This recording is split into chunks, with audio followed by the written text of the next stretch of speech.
सबैलाई जयमसी। आज हामी राष्ट्रिय इसाई समाज एकता केन्द्र नेपालको सुरुवात भएको प्रक्रियासँगै केही समय अलिकति सुस्त आएको थियो र त्यो सुस्त आएको अवस्थासँगै पछिल्लो परिस्थिति र घटनालाई मध्यनजर गरिकन हामीले यो इसाई समाज एकता केन्द्रको पुनर्गठन र त्यसपछि आगामी कार्ययोजनाहरूको विषयमा हामीले पत्रकार सम्मेलन मार्फत हाम्रा आम मण्डली समक्ष चाहिँ हाम्रा नीति तथा कार्यक्रमहरू प्रस्तुत गर्ने हेतुले आज पत्रकार सम्मेलन हामीले आयोजना गरेका छौँ। हामीले हिजोको दिन नै हिजो 5 गतेको दिन नै हामीले पत्रकार सम्मेलनको आयोजना गरेका थियौँ र कारणवश हाम्रै नयाँ स्थापना भएको क्रिस्चियन मण्डली महासङ्घको कार्यक्रम भएको कारण र हामी नयाँहरूभित्र जुधाएर आपसमा जुधेर कुनै पनि काम छैन भन्ने कुरा परमेश्वरले अगुवाई गर्नुभयो र सम्बन्धित कार्यक्रमका आदरणीय अगुवाहरूले पनि त्यसको अनुरोध गरिसकेपछि हामी फेरि आकस्मिक मिटिङ बसेर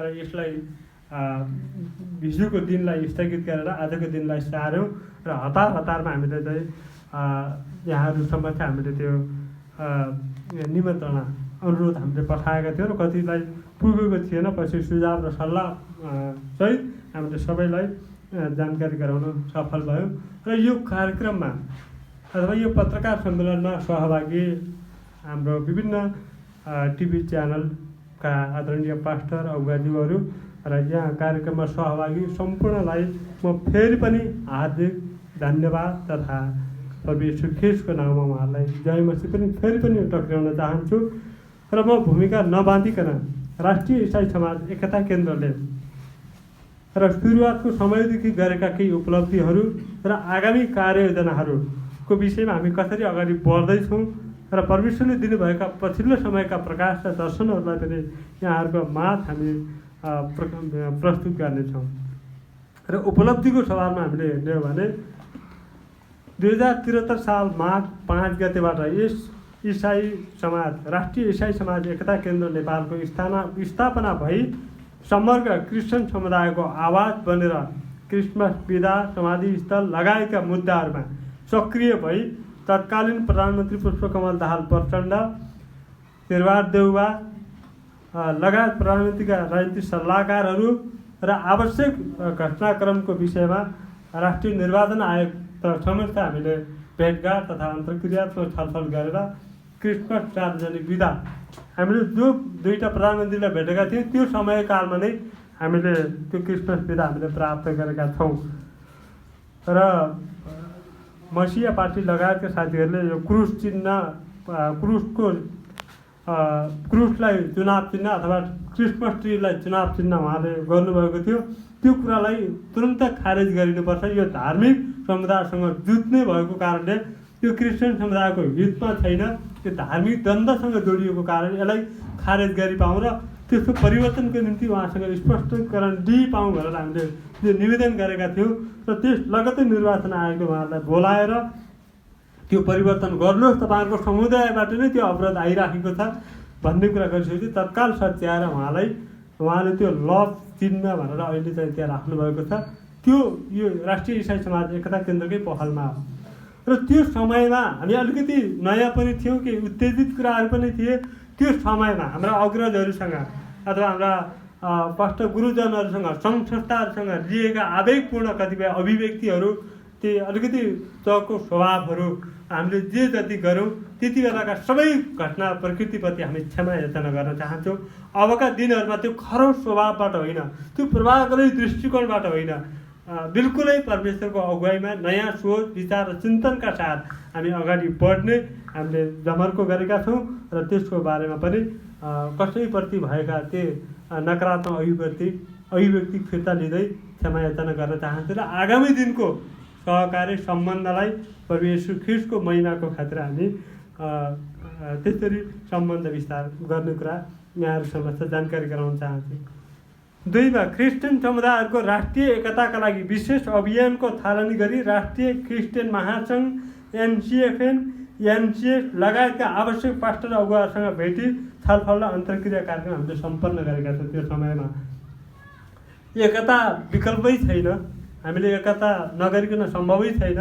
र यसको लागि एकताको लागि हामी उहाँहरूसँग राष्ट्रिय क्रिस्चियन यो महासङ्घ एनसिएस लगायत एमसिएफएनका चाहिँ सम्बन्धित नेतृत्वहरूलाई नै भेटेर हामी अलग अलग हुँदाखेरि मण्डलीहरूमा पनि र राज्य स्तरमा पनि यस्ता भरमहरू सिर्जना भएका छन्। हामीले एकता चाहिँ नितान्त आवश्यक छ भनेर चाहिँ हामीले अनुरोध गरेर उहाँहरूले चाहिँ हुन्छ ऊ एकतामा आयो भने हामी पनि एकतामा तयार छौँ त भन्नुभयो। तर एकताको निम्ति हामीले अन्तिम निचोडमा जाँदाखेरि प्रमुख व्यक्ति नै उपस्थिति नहुँदाखेरि त्यो एकता बिचमा टुङ्गियो र त्यो केही समय चाहिँ ती हाम्रा कार्यक्रमहरू अथवा चाहिँ त्यो कुरा बिचमा चाहिँ ग्याप हुन गयो र त्यसपछि पनि हामी क्षमा चाहन्थ्यौँ र आगामी दिनहरू त्यसलाई थप छलफल विनम्रतापूर्ण हिजोका दिनहरूमा अलिकति चर्को स्वभाव धम्कीपूर्ण अवस्थाबाट भएका सबै कमी कमजोरी फिर्ता लिँदै आगामी दिनमा प्रभु येशू ख्रीष्टको प्रेममा हामी विनम्रता साथ फेरि पनि अनुरोध गर्दै हामी सक्छौँ हामी यो सङ्गठन नै एकता गरेर जाउँ। यदि सकिँदैन तर हामी आफ्ना सङ्गठनका कामहरू आफ्नो ढङ्गले गरौँ र सबै सङ्घ महासङ्घका को एउटा उपस्थिति हुने गरिकन एउटा त्यसको चाहिँ अभिभावकत्व एउटा चाहिँ त्यो महासङ्घहरू पनि महासङ्घ निर्माण गरेर एकताको सन्देश प्रवाह गर्नको लागि अगाडि बढ्नुपर्छ भन्नेतिर अगाडि जाने हामीले सोचेका छौँ। 3 नम्बरमा समुदायको हित हुने कार्य सूचना सञ्चारको लागि विभिन्न मिडिया सञ्चारकर्मीहरूसँगको अन्तर्वार्ता भिडियो फेसबुक माध्यमबाट जनचेतनामूलक कार्यक्रम हामीले सम्पन्न गरेका छौँ। त्यो हाम्रो उपलब्धिभित्र पर्दछ। अब आगामी कार्ययोजनाहरू 1मा अबको दोस्रो चरणको भेटघाटमा यो हाम्रो पहिलो चरणको भेटघाट हामीले त्यसरी सम्पन्न गऱ्यौँ र केही उपलब्धिहरू हामीले प्राप्त गऱ्यौँ, केही उपलब्धिहरू हामीले गुमाएका छौँ र अबको दोस्रो चरणको भेटघाटमा पछिल्लो परिस्थितिको घटनालाई ध्यानमा राखी सबै सङ्घ संस्था अगुवा पास्टरहरूसँगको भेटघाट छलफल अन्तर्क्रिया गरी एउटै सङ्गठनमा एकताबद्ध हुने नसके सबै सङ्घ महासङ्घको सङ्गठनहरूलाई एक ठाउँमा उभिने एउटै आवाजमा प्रस्तुति हुने गरी उच्च स्तरीय संयन्त्र निर्माण गरी मण्डली समुदायमा र सबै समुदायमा रहेका भ्रमलाई चिर्ने र क्रिस्चियन एकताको सन्देश प्रवाह गर्ने र मण्डलीहरूको अथवा क्रिस्चियनहरूको पहिचान स्थापित गराउने काममा चाहिँ अबको यो राष्ट्रिय इसाई समाज एकता केन्द्रले त्यो पहल गर्नेछ। 2 नम्बरमा क्रिस्चियन समुदायलाई राज्यले हेर्ने दृष्टिकोण स्पष्ट गराउन र समुदायका मागहरू जो छन् त्यसलाई सुनिश्चित गराउन वर्तमान नेपाल सरकार र सरकारका विभिन्न निकायहरूसँग हामीले डेलिगेसन गर्ने योजना गरेका छौँ र भेटघाट गर्ने र राज्यले क्रिस्चियन समुदायप्रति स्पष्ट ढङ्गले यो खालि विदेशीका आँखाले सरकारले नहेरौँ। किन हामीसँग नेपाली नागरिकता छ, हामीसँग नेपाली मतदाता छ होइन, नेपाली जनताको मत भोट चाहिन्छ भने क्रिस्चियन समुदाय नेपाली नागरिक हुन्, नेपाली नै मतदाता हुन् भन्ने कुरालाई ध्यानमा राखेर त्यो समुदायको चाहिँ पहिचान स्थापित गरिकन आगामी दिनहरूमा हेर्ने दृष्टिकोण र सकारात्मक सरकारको र सरकारका निकायको हुनुपर्छ भन्ने कुराको चाहिँ ध्यानाकर्षण हामी गराउने र सो अनुसार चाहिँ भेटघाट छलफल गर्ने हामीले योजना गरेका छौँ। 3मा अन्तर्मण्डली अन्तर सङ्घ संस्थाहरूसँगको सहकार्यमा सम्बन्ध एकअर्कामा प्रेम मिलाप तथा सहयोगी भावनामा चेतना अभिवृद्धिका कार्यक्रमहरू सञ्चालन गरिनेछ।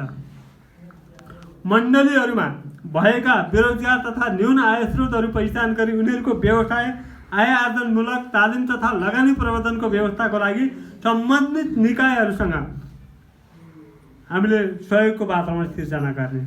किनभने अहिले सिपमूलक तालिमहरू छन् अनि विभिन्न व्यवसायमूलक तालिमहरू छन् तर ती कुराहरू क्रिस्चियन समुदायको बिचमा पुग्दैन। किन?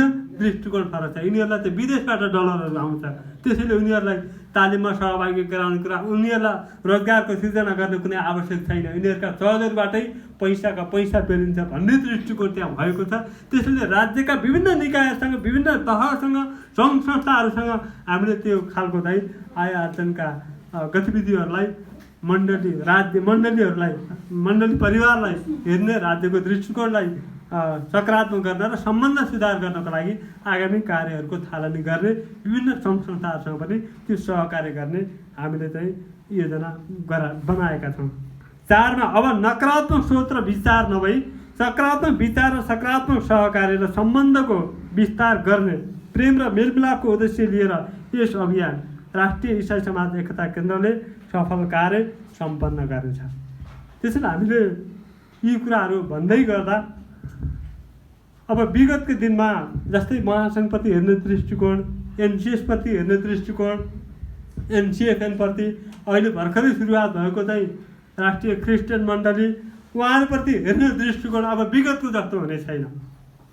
हिजो पनि कति हाम्रा अग्रजहरूले भनिसक्नुभयो, क्रिस्चियन समुदायहरूको वृद्धि र विकाससँगै त्यसका पहुँच र त्यसको आवश्यक व्यवस्थापन प्रवृत्तिका निम्ति ती सङ्गठनहरूको विकास र वृद्धि हुनु स्वाभाविक हो भन्ने कुरा उहाँले भनिसक्नुभयो।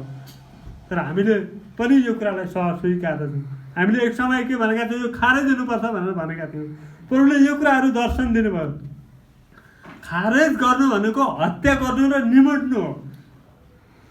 यो हत्या गर्ने र निमोड्ने काममा भन्दा पनि आफूले पाएको ज्ञान र दर्शनअनुसार अगाडि बढ्नु नै उपयुक्त हुन्छ भन्ने कुरा परमेश्वरले त्यो कुरा प्रकाश दिइसकेपछि अब हामी कसैको खारेजी, कसैको विरोध, कसैको आलोचना भन्दा पनि हाम्रो अभियानले अथवा हाम्रो यो सङ्गठनले जति सक्छ त्यो सफल कार्यको निम्ति अगाडि बढ्नेछ र कसैको प्रतिस्पर्धा र कसैको विरोधको रूपमा नभइकन हामी परमेश्वरले दिनुभएको ज्ञान र विवेकलाई कसरी प्रयोग गर्न सकिन्छ त्यो ढङ्गबाट अगाडि बढ्ने यो सङ्गठनको उद्देश्य हुनेछ। त्यसैले मैले विगतका दिनमा हाम्रो सङ्गठनको अध्यक्ष गणेश शेषी हुनुहुन्थ्यो, म महासचिव थिएँ।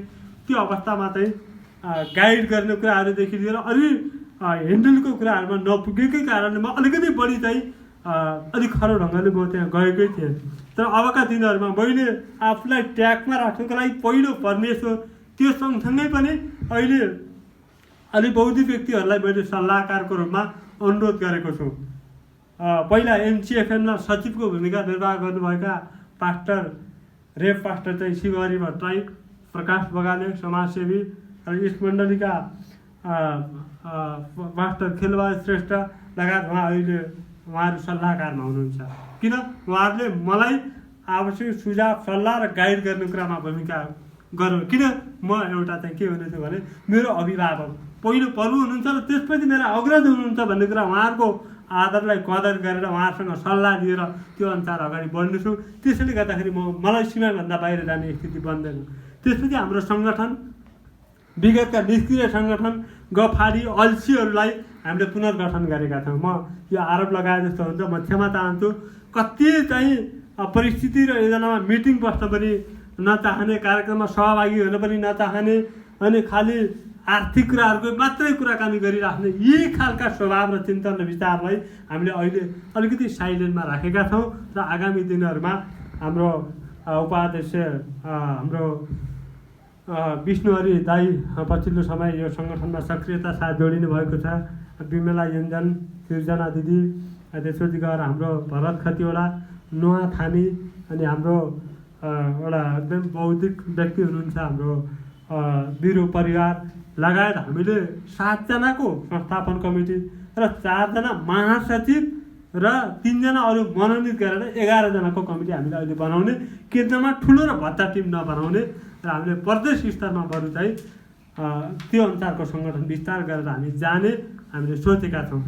र अब यो सबैसँग सहकार्य र सम्बन्धको बारेमा हामी अब क्रिस्चियन महासङ्घको कार्यक्रम उहाँहरूले बोला हामी सहभागी हुन्छौँ, उहाँहरूलाई पनि हामी सहभागी गराउँछौँ। अरू जति सङ्घ संस्थाहरू छन् हामी सहकार्य र सम्बन्धलाई हामी जोड दिनेछौँ र हामी सबैभन्दा पहल के गर्नेछौँ भने एकता नितान्त आवश्यक छ। अहिले पछिल्लो समय राजनीतिक घटनाक्रमले सङ्घीयता र धर्मनिरपेक्षताको फेरि पनि ती मुद्दाहरूमा ओझेलमा पर्ने खतरा बढी भएको अवस्थामा हामी पनि फेरि छिन्न भिन्न र तितर बितर हामी भयौँ भने एउटा कमजोर पक्षलाई प्रयोग गर्दै, एउटा राजा अलिकति पर्नेको महिमाभन्दा बाहिर गएको शक्तिलाई प्रयोग गर्दै र अरू मण्डलीहरूमाथि प्रहार हुने खतरा भएको कारणले गर्दाखेरि सके सङ्गठन नै एकता गरेर जाउँ, सकिएन भने सङ्घ महासङ्घहरूको पनि एउटा अभिभावकत्व, एउटा उच्च स्तरीय संयन्त्र निर्माण गरेर त्यो संयन्त्रमा हामी जोडिएर एउटा पाएको सबैले पत्याएको हाम्रा अग्रजलाई चाहिँ त्यो स्थानमा स्वीकार गरेर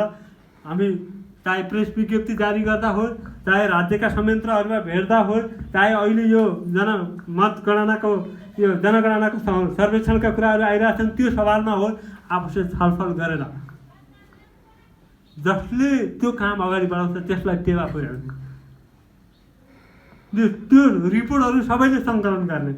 हामी महासङ्घ एक्लै गयो, इसाई समाज एकता केन्द्र एक्लै गयो, क्रिस्चियन मण्डली एक्लै गयो, हामी सारा एक्लै मत सर्वेक्षण गऱ्यौँ भने अनि अहिलेको जस्तो कोही 60 लाख, कोही 30 लाख, कोही 40 लाख, कोही 20 लाख, कोही 12 लाख यस्तो खालको चाहिँ स्थिति आउने भएको कारणले हामी उहाँहरू त्यो प्रक्रियामा अगाडि बढ्न चाहनुहुन्छ। त्योभन्दा पहिला संयन्त्र बनाएर बस्ने, मिडियाकर्मी साथीहरूसँगै बसेर आफ्ना विचारहरू सार्वजनिक गरेर को कसरी खटिने र कहाँबाट कसरी ती रिपोर्टहरू सङ्कलन गर्ने, मत सर्वेक्षणहरू अथवा जनगणनाका चाहिँ त्यो कार्यहरूलाई कसरी प्रभावकारी बनाउने, अरू कामलाई कसरी अगाडि बढाउने, कुन सङ्गठनलाई परमेश्वरले कस्तो प्रकारको दर्शन दिनुभएको छ त्यो उहाँहरूले पहिला मिडिया मार्फत जानकारी गराउनु पऱ्यो, संयन्त्रसँग त्यो कुरा छलफलमा ल्याउनु पऱ्यो, अनि मात्र अगाडि बढ्नु पऱ्यो। एक्लै आफू हाइलाइटमा जानुको लागि, आफ्नो प्रोफाइलहरू चाहिँ बढाउनुको लागि मात्रै त्यो कुरा आफ्नो स्वार्थको निम्ति खोज्यो भने हामी के हुन्छ भने अहिले स्थिति खतरा हुन्छ। अहिले अलग थलग जाने स्थितिले अहिले हामीले देखिसक्यौँ। म नाम दिन चाहन्न, केही साथीहरू अहिले हिन्दू राष्ट्र हुनुपर्छ, हाम्रै बुद्धिजीवी भनेका हाम्रा आदरणीय मित्रहरू अग्रजहरू हिन्दू राष्ट्र र अर्को चाहिँ राजतन्त्रको कुराहरू उहाँहरूले चाहिँ उखालत गर्दै हिँड्नुभएको छ। उहाँहरूको लागि नितान्त प्रयास गर्न आवश्यक छ। त्यस्तै मानिसहरूलाई प्रयोग गरेर मण्डलीहरूमाथि हमला गर्ने, प्रहार गर्ने यस्ता खालका चाहिँ ग्रान्ड डिजाइनहरू बनिराखेका छन्। यस्तो अवस्थाबाट मण्डलीले जोगाउनका निम्ति उहाँहरूलाई पनि एउटा ट्र्याकमा चाहिँ ल्याएर प्रार्थनासहित उहाँहरूलाई चाहिँ आवश्यक विचार विमर्श गरेर चाहिँ अगाडि बढ्न नितान्त आवश्यक छ।